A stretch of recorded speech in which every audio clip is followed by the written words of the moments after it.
The country club lawn stretched out like an emerald carpet under the July sun, dotted with white tents and approximately 200 family members celebrating the Patterson family annual reunion. My brother Derek stood at the center of the largest tent, holding court like he always did, his Rolex catching the light every time he gestured with his champagne glass. I arrived in my 10-year-old Subaru Outback, parking it between Derek's Mercedes-AMG and my cousin Victoria's Range Rover. The valet gave my car a puzzled look before taking the keys. "Sophie," my Aunt Linda called out, waving me over with perfectly manicured nails. "Darling, you made it. We were worried you'd have to work." "School's out for summer," I said, accepting her air kisses that didn't quite reach my cheeks. "Still teaching then," she said, her smile tight. "Well, someone has to educate the masses." I'd been teaching high school English for 7 years. My aunt had been living off the family trust for 32. Derek spotted me and immediately raised his voice so everyone could hear. Well, look who finally showed up. Did the Subaru make it all the way from your side of town?" Laughter rippled through the crowd. About 40 people turned to look at me. "The car runs fine," I said quietly, accepting a glass of water from a passing server. My cousin Brandon, Derek's longtime enabler, chimed in. "Dude, I thought trust fund kids were supposed to be rich. What happened to you?" "I live within my means," I said. Derek walked over, his expensive shoes crunching on the gravel path. "Within your means. Sophie, Grandpa left all of us set for life. The trust fund is supposed to make life easy. Instead, you're out here working like a regular person." "Teaching is rewarding work," I said. "It's also poor people work," Victoria added, examining her fresh manicure. "No offense, but you could be doing literally anything else. You have a trust fund." My Uncle Richard joined the growing circle around me. Sophie's always been the odd one out. While the rest of us understood that the Patterson name means something, she decided to slum it with public school teachers. "I teach at a public school," I confirmed. "The kids are wonderful." Derek laughed louder. "Can't even afford a decent car, some trust fund kid. What are you driving at 2015? 2014? 2016, I said. "Jesus Christ," Brandon said, shaking his head. "I change cars more often than that. You can just buy a new one, right? The trust fund pays out quarterly." "I'm aware of the distribution schedule," I said. My grandmother Margaret approached, leaning on her cane but still formidable in her designer outfit. "Sophie, dear, your brother makes a valid point. You're 29 years old and living like you're struggling. It reflects poorly on the family." "I'm comfortable, grandmother," I said. "Comfortable is for people without options," she said. "You have options. The Patterson Trust was established specifically so none of our family would ever have to struggle or work ordinary jobs.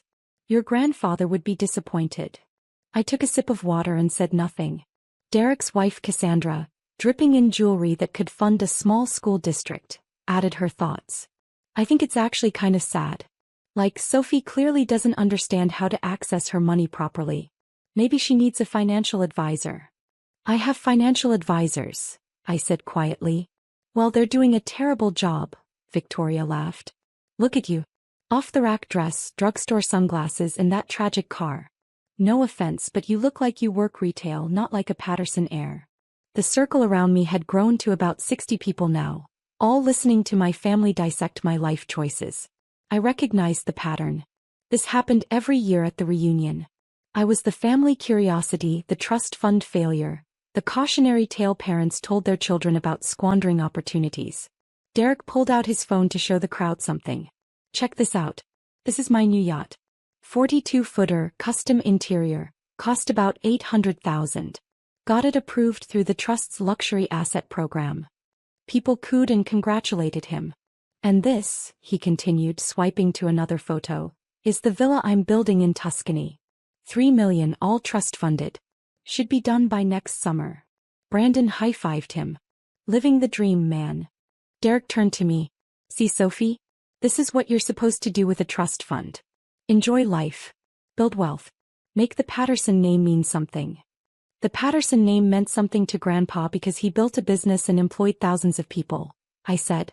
"Not because he bought yachts." Uncle Richard scoffed. "That's exactly the kind of naive thinking that's kept you poor, Sophie. Grandpa built the business so we wouldn't have to." He wanted us to enjoy the fruits of his labor. He told me he wanted the family to be productive and purposeful, I said. When did he tell you that? Grandmother Margaret asked sharply. We had many conversations before he died, I said. Derek laughed. Right, sure.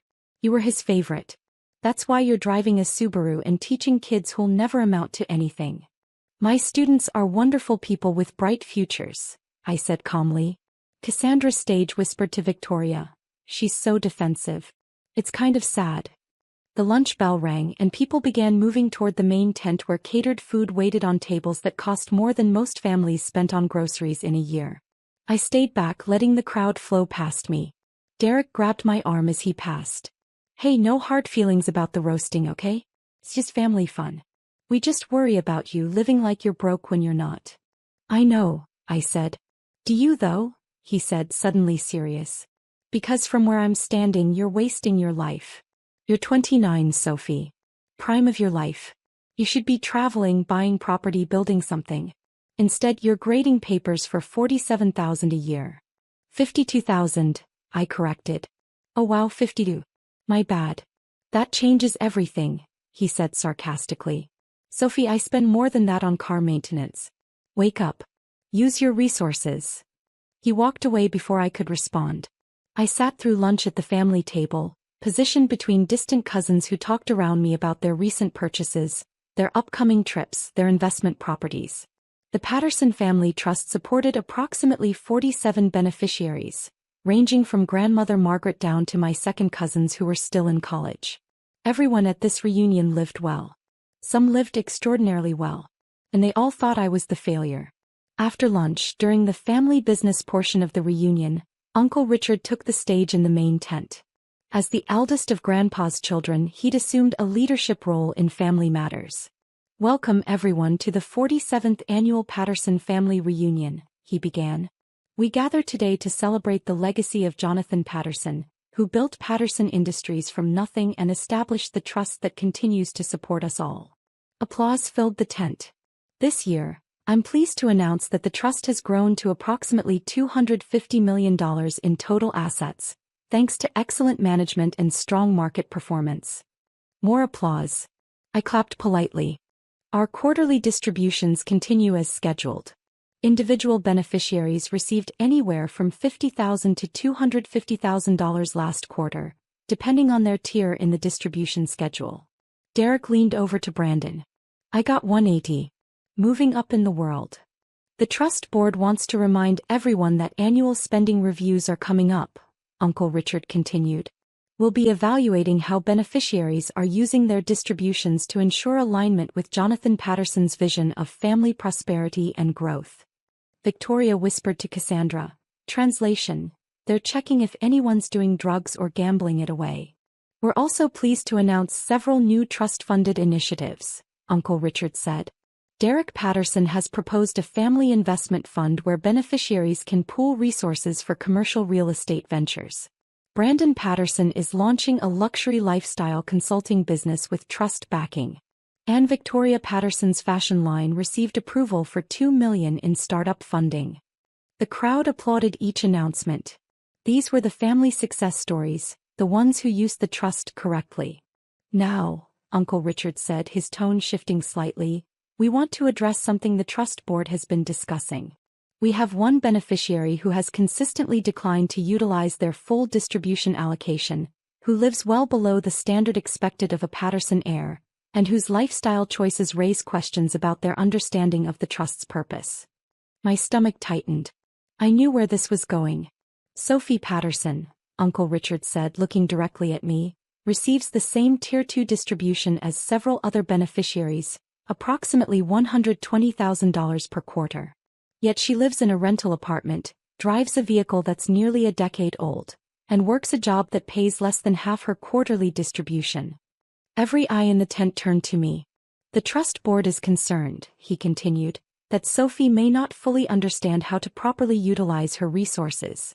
We've discussed whether additional financial counseling might be beneficial, or whether her distribution tier should be reassessed if she's unable to make proper use of it. Grandmother Margaret nodded approvingly from her seat at the head table. Derek raised his hand. If I can add something, I've tried talking to Sophie about this. We all have. She seems almost opposed to living well, like she's proving some kind of point by pretending to be poor. I'm not pretending anything, I said quietly.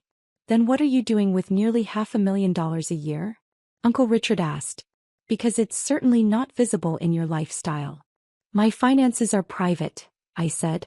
Not when they involve the family trust, Grandmother Margaret said sharply. The trust board has a responsibility to ensure funds are used appropriately. If you're hoarding money or making poor decisions, that affects the entire family. Brandon stood up. Maybe she's just bad with money? Like, doesn't understand investing or something. I understand investing, I said. Then prove it, Victoria challenged. Show us what you're doing with your distributions. Because from here it looks like absolutely nothing. The crowd murmured in agreement. I felt my phone buzz in my pocket but ignored it. Uncle Richard seemed to make a decision. Sophie, the trust board is formally requesting a full accounting of your distributions over the past 7 years. We need to understand where the money is going and ensure it's being used in accordance with trust guidelines. The trust guidelines don't dictate lifestyle choices, I said calmly.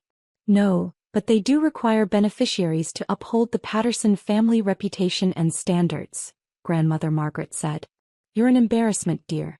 Brilliant in your own way, I'm sure, but an embarrassment nonetheless. My phone buzzed again. Then again. I pulled it out and glanced at the screen. 3 messages from Harrison Chin, senior partner at Chin & Associates, the law firm that managed the Patterson Family Trust. The messages simply said, "Call me immediately." "Excuse me," I said, standing up. "I need to take this call." Derek called after me. Running away from the conversation? Typical. I walked out of the tent and into the relative quiet of the country club's garden area. I dialed Harrison's number. "Sophie," he answered immediately. "I've been trying to reach you." "Where are you?" "At the family reunion." "What's wrong?" "Nothing's wrong exactly, but we have a situation. Several of your family members have contacted our office demanding financial audits, questioning your competency, and asking about redistribution of your tier allocation." I just sat through Uncle Richard announcing that to the whole reunion, I said. Harrison was quiet for a moment. "Sophie, they don't know, do they?" "No. Don't you think 7 years is long enough to maintain this experiment?" "It was Grandpa's idea," I reminded him. "Jonathan has been gone for 8 years. You're not obligated to continue his social experiment." "I want to see how long it takes them to figure it out," I said. Harrison sighed. "They're demanding documentation. Financial records. They're threatening to take it to the full trust board."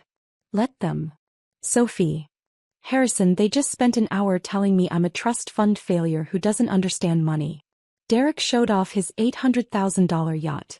"Victoria's getting $2 million for a fashion line. They think I'm incompetent." "You're the opposite of incompetent," Harrison said. "You're the most financially sophisticated member of your family." "Then let's show them that," I said. "Schedule a full trust board meeting. Invite everyone who was just in that tent. Give them exactly what they asked for, a complete accounting." "When?" "Tomorrow. The reunion goes through the weekend. Everyone's already here." Harrison laughed quietly. "You're sure about this?" "Completely." "All right. I'll send out the meeting notice within the hour. Sophie, your grandfather would be very entertained by this." "That's what I'm counting on." I hung up and walked back toward the tent. The family business session had broken up and people were mingling on the lawn. Derek spotted me and walked over with Brandon and Cassandra. "Everything okay?" Derek asked with false concern. "You looked stressed on that call." "Just coordinating some scheduling," I said. "Scheduling for what?" "Your lesson plans." Brandon laughed. "A trust board meeting, actually." Derek's smile faltered slightly. "Why would you need to coordinate a trust board meeting?" "Uncle Richard asked for a full accounting of my finances," I said. "So I've arranged for one. Tomorrow morning, 10 a.m. in the club's conference center. Harrison Chin will be presenting a comprehensive review." Cassandra looked nervous. "That seems fast." "I don't have anything to hide," I said simply. Word spread quickly. By dinner, the entire reunion knew that tomorrow's trust board meeting would focus on the Sophie situation. People looked at me with a mixture of pity and curiosity, like I was about to be exposed for some financial scandal. Grandmother Margaret cornered me at the dessert table. "Sophie, if you've been mismanaging your distributions, it's better to admit it now. The family can help you. We can arrange counseling, oversight, a financial guardian if necessary." "That won't be necessary," I said. "Pride goes before a fall, dear. If you've made mistakes, own them." "I will," I said. "Tomorrow." That evening, I returned to my hotel room, a modest booking at a Holiday Inn rather than staying at the five-star resort where most of the family lodged. I ordered room service, something I rarely did, and reviewed the documents Harrison had sent over. My phone rang around 9 p.m. It was Derek. "Sophie, listen," he said, his voice gentler than usual. "I know we've given you a hard time, but I don't actually want to see you humiliated tomorrow. If you've screwed something up financially, maybe we can handle this privately." "That's kind of you," I said. "But I prefer transparency. There are going to be 40-plus family members in that meeting. Plus lawyers and trust administrators. If you've done something stupid with your money, it's going to be public knowledge." "I understand. Do you though? Because once this gets out, you can't take it back. The family will know. The lawyers will know. Everyone will know you couldn't handle your inheritance." "Derek, why do you care so much?" He was quiet for a moment. "Because you're my sister. And even though you're weird about money and make bizarre life choices, I don't want to watch you get destroyed in a board meeting." "I appreciate that," I said genuinely. "But I'll be fine. Sophie. Trust me," I said. "Tomorrow will be enlightening for everyone." I hung up and tried to sleep, though adrenaline made it difficult. For 7 years I'd maintained this carefully constructed image. The trust fund failure, the family disappointment, the one who didn't understand how to be wealthy. I'd driven old cars, lived in modest apartments, dressed simply and worked a middle-class job. And the entire time I'd been managing the very trust fund they all depended on. The conference center at the country club was designed for corporate events and large meetings. Floor-to-ceiling windows overlooked the golf course. A massive table dominated the center of the room, surrounded by leather chairs. By 9:45 the room was packed. All 47 trust beneficiaries had shown up, along with their spouses and adult children. People lined the walls when the chairs ran out. Harrison Chin arrived at 9:50 with 2 associates, each carrying boxes of documents. Behind them came Margaret Foster, the trust's senior accountant, and David Kim, the investment manager. I arrived last at 9:58, still dressed simply in slacks and a blouse from Target. The crowd parted to let me through to a seat near the front. Derek leaned over. "Last chance to back out." "I'm good," I said. At exactly 10 a.m. Harrison stood up and moved to the head of the table. "Good morning, everyone. Thank you for attending this emergency trust board meeting. We're here at the request of several family members to conduct a comprehensive financial review of Sophie Patterson's trust distributions and spending patterns." Uncle Richard nodded approvingly.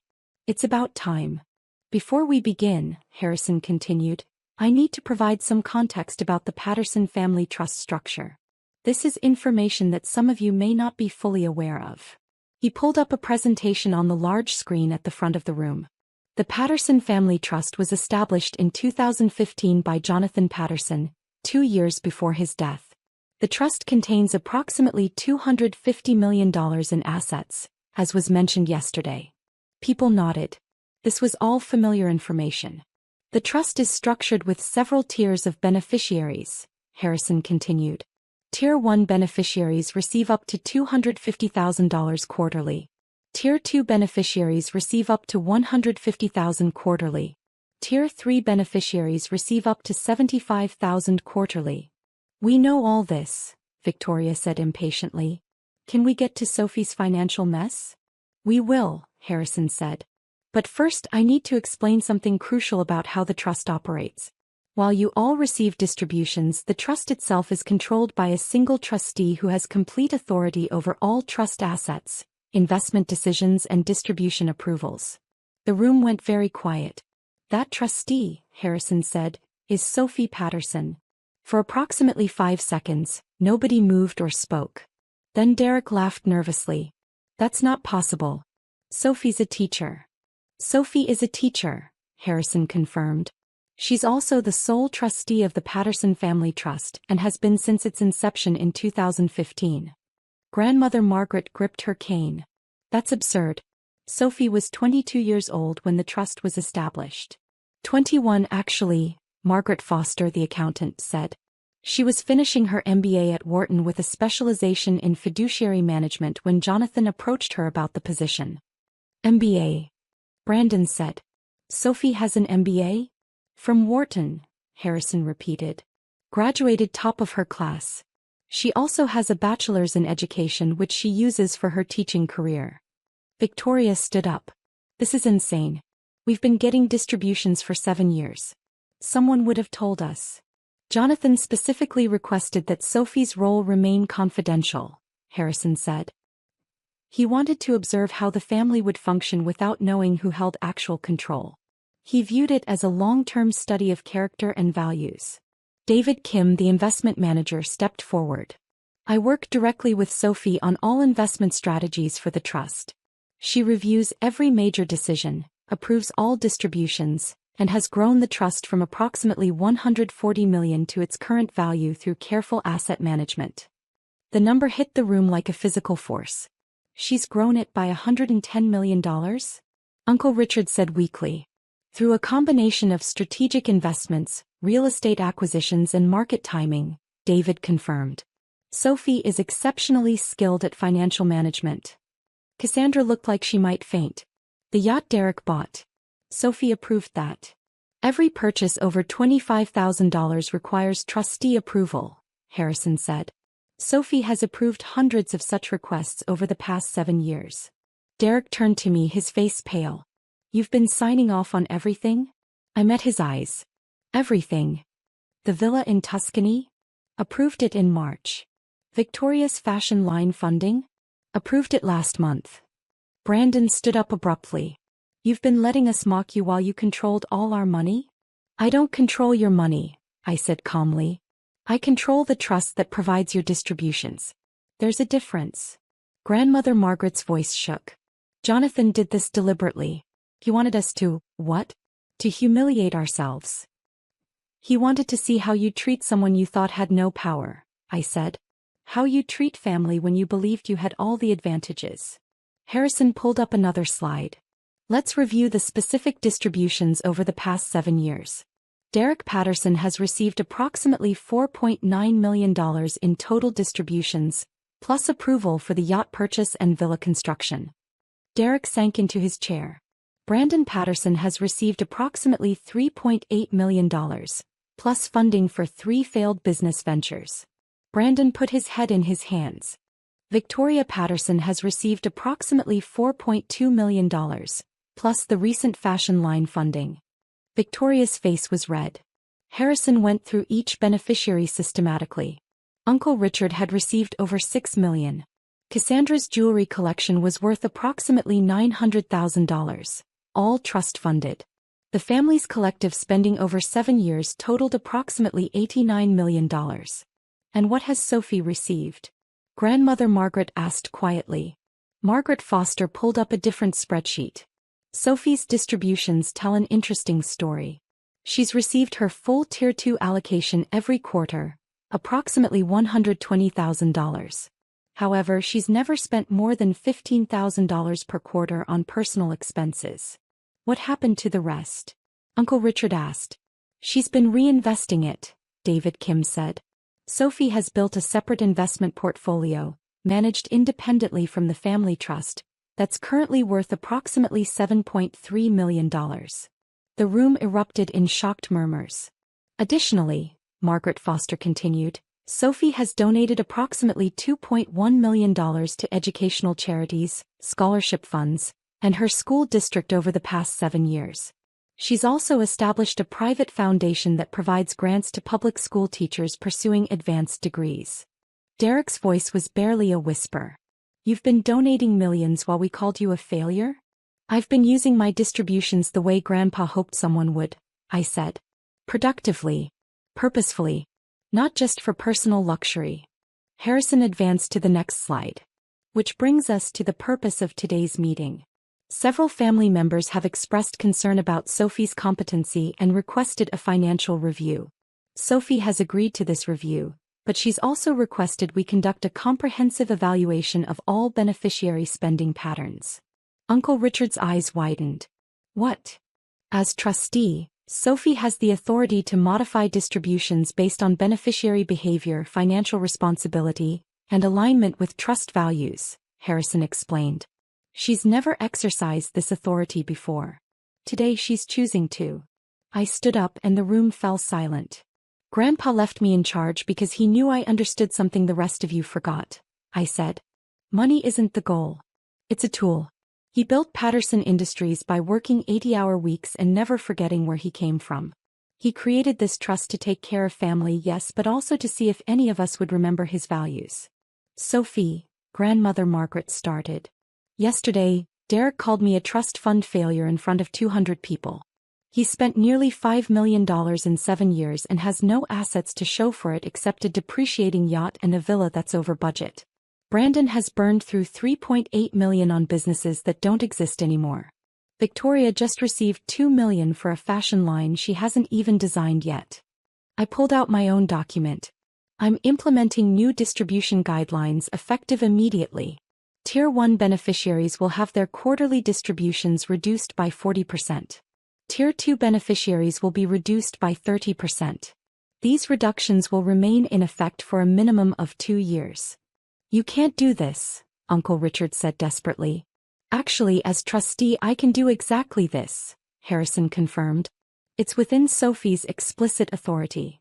The saved funds, I continued, will be redirected to the Patterson Family Education Initiative, which will provide college scholarships for low-income students.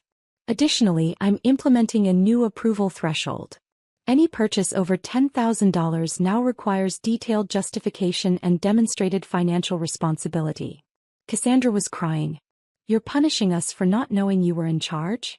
I'm adjusting distributions to reflect Grandpa's actual values instead of enabling unchecked spending, I said. Derek, your quarterly distribution drops from $180,000 to $108,000. You'll need to scale back your lifestyle accordingly.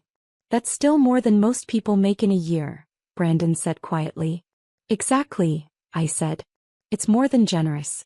It just requires you to make actual choices instead of buying whatever you want whenever you want it. Victoria stood up angrily. This is revenge. You're taking revenge because we made fun of your car. If this were revenge, I'd cut you off entirely, I said. This is accountability. Something Grandpa valued highly. David Kim added, it's worth noting that even with the reduced distributions, the trust will continue to grow. Sophie's management has been exceptional. You're all still wealthy. You're just not as wealthy as you were yesterday. Grandmother Margaret looked older, suddenly smaller. Did Jonathan hate us? No, I said softly. He loved you. That's why he created the trust. But he was disappointed in how easily the family forgot his values once money became easy. You let us humiliate you for 7 years, Derek said. You could have told us at any time. I could have, I agreed. But would you have learned anything? Would you have examined your priorities or your behavior? Or would you have just treated me differently because you knew I had power? The room was silent. Grandpa gave me a gift, I said. He let me see who my family really was when they thought they could treat me however they wanted without consequences. I've spent 7 years watching you all reveal your characters. Some of what I saw was disappointing. Some of it was heartbreaking. And some of it? Uncle Richard asked. Some of you have shown genuine kindness when you thought it didn't benefit you at all, I said. Aunt Linda always asks about my students. Cousin Jennifer volunteers at my school twice a month. Brandon's son writes me letters about the books I recommend. Those things matter more than any of you realize. Harrison cleared his throat. The new distribution guidelines will be implemented at the next quarterly distribution. You'll all receive detailed documentation of the changes. Sophie has also requested that we schedule annual financial responsibility reviews for all beneficiaries. This means our spending will be monitored? Victoria asked. It means the trust will finally operate the way it was intended to, Margaret Foster said. With oversight, accountability, and purpose. People began standing up, some angry, some shocked, some simply stunned. Derek approached me slowly. I don't know what to say, he admitted. You don't have to say anything right now, I said.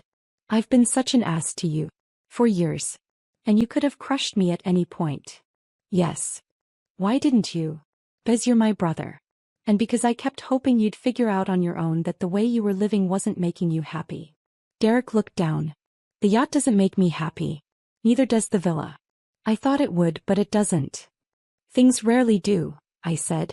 Cassandra joined us, mascara streaked down her face. Sophie, I'm so sorry. I've said terrible things about you. To you. I thought you were pathetic. I know. I'm the pathetic one, she said. I've spent years shopping and spending and trying to impress people who don't matter. While you were building something meaningful. Uncle Richard approached next, and then Victoria, and then others. One by one, family members who'd mocked me yesterday offered apologies today. Some were genuine. Some were clearly motivated by fear of further distribution cuts. I accepted them all with the same calm I'd maintained for 7 years. Grandmother Margaret was the last to approach. She leaned heavily on her cane, looking every bit of her 86 years. Your grandfather was a clever man, she said. Cleverer than I gave him credit for. He was wise, I said. He chose well when he chose you. I'm sorry I didn't see it. You see it now, I said. That's what matters. She touched my cheek gently, the first genuinely affectionate gesture she'd shown me in years. I've wasted a lot of money on things that don't matter. You have time to change that. At 86? You have time, I repeated. As the meeting broke up, Harrison pulled me aside. That was well executed. Your grandfather would be impressed. I hope so. What now? Now I go back to teaching, I said. The trust will continue operating under the new guidelines. People will adjust. Some will be angry for a while. But they'll all be better for it eventually. You're not worried about the anger? Grandpa warned me there would be anger when the truth came out. He said it was worth it if it prompted real change. David Kim joined us. Sophie, I have to ask. Why did you wait 7 years? Why not reveal your role earlier?